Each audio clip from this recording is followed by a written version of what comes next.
ദാനിയൽ നബി എന്നാണ് ഈ പ്രവാചകന്റെ പേര്. ഈ 1.25 ലക്ഷത്തോളം വരുന്ന പ്രവാചകന്മാരുണ്ട്.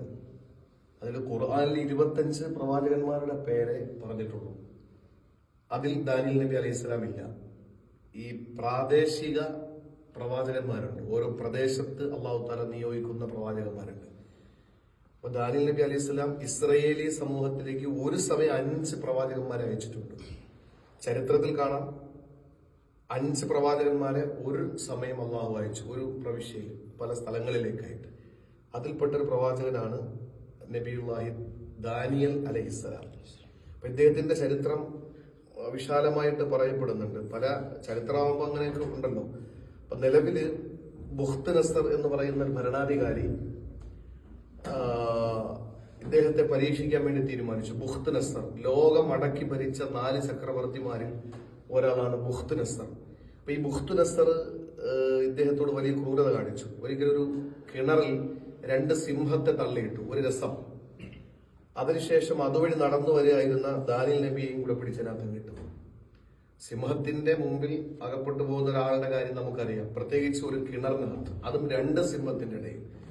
ദാനിയൽ നബി അലൈഹി സ്വലാമിനെ ബുഖ്ത് നസർ തള്ളി കിണറിലേക്ക് ഇടുകയും 2 സിംഹത്തിന്റെ ഇടയിൽ പെടുകയും ചെയ്തു. ഇത് ബാബിലോണിയിലാണ് ഈ സംഭവം നടക്കുന്നത്. അപ്പൊ മറ്റൊരു നബി, അദ്ദേഹം ഷാമിൽ നിൽക്കുകയാണ്. അപ്പൊ ആ നബിയോട് പറഞ്ഞു, കുറച്ച് ഭക്ഷണം ഉണ്ടാക്കണം, ദാനിയൽ നബിക്ക് കൊടുക്കാനാണ് എന്ന് പറഞ്ഞു. അപ്പൊ അദ്ദേഹം ചോദിച്ചത്, പ്രശ്നം ഞാൻ ഷാമിലും അദ്ദേഹം ബാബിലോണിലുമാണ്, പിന്നെ എങ്ങനെയാണ് ഭക്ഷണം? അവൻ പറഞ്ഞു, പറയപ്പെട്ടത് ചെയ്യുക. അങ്ങനെ ഭക്ഷണം റെഡിയാക്കി. ഏതാനും സെക്കൻഡുകൾക്കകം ദാനിയൽ നബി കിടക്കുന്ന കിണറിന്റെ മുകളിൽ ഒരു ശബ്ദം കേൾക്കുന്നു. അത് ആ പ്രവാചകന്റെ ശബ്ദമാണ്. എന്താണ് എന്ന് ചോദിച്ചപ്പോൾ പറഞ്ഞു, ഭക്ഷണവുമായിട്ട് ഞാൻ വന്നതാണെന്ന് പറഞ്ഞു. അപ്പൊ അങ്ങനെ ഒരു വലിയ മുഅ്ജിസത്ത് കാണിച്ച ഒരു വലിയ പ്രവാചകനാണ് ദാനിയൽ നബി അലൈഹി സ്വലാം. അപ്പൊ നബി സ്വല്ലല്ലാഹു അലൈഹി വസല്ലം തങ്ങളുടെ പ്രത്യേകതയാണ്, ലോകത്തെല്ലാം, ഈജിപ്തിലും മുഹമ്മദ് നബിയാണ്, മൊറോക്കയിലും മുഹമ്മദ് നബിയാണ്, ആഫ്രിക്കയിലും മുഹമ്മദ് നബിയാണ്, യൂറോപ്പിലും മുഹമ്മദ് നബിയാണ്. ലോകം മുഴുവനും നിയോഗിക്കപ്പെട്ട പ്രവാചകനാണ് മുഹമ്മദ് മുസ്തഫ സല്ലല്ലാഹു അലൈഹി വസല്ലം.